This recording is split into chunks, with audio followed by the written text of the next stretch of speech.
A 6-year-old boy is dead following a bike collision at Farmer's Korner. Phil Lindemann, Krystal, 93 News. Breaking news from Frisco. A 6-year-old boy was killed by a car near Farmer's Korner yesterday while crossing Highway 9 at Swan Mountain Road. Trooper Josh Cutler with Colorado State Patrol. The juvenile was hit by the pickup truck as it was trying to leave a access road.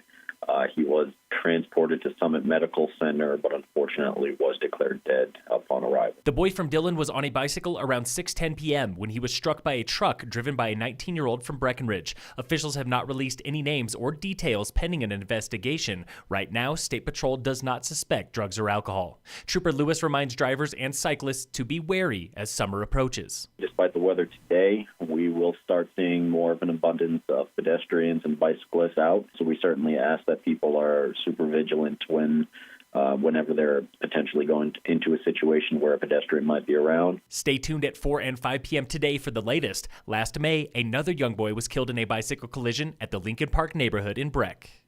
A moose attack in Breck this week has reignited debates over population control and why there are so many moose encounters in Summit this winter, including animals chasing skiers and riders on 4 O'Clock Road and at least 2 moose attacks. On Facebook, one person writes, "We have an overpopulation of moose with no clear answer to manage growth."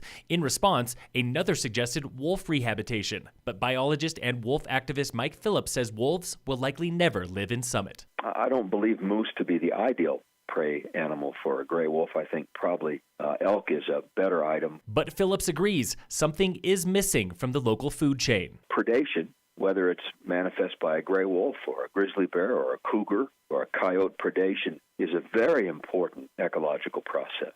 Activists are fighting now to bring wolves to Colorado's western slope to manage a swelling elk population. Ben Trollinger, managing editor at the Summit Daily since 2012, leaves for greener pastures this spring. The Daily reports Trollinger takes over as editor at Acres USA, a sustainable farming magazine by Swift Communications, also owner of The Daily. Trollinger leaves as the longest tenured member of the editorial staff. The Daily is searching now for a new managing editor.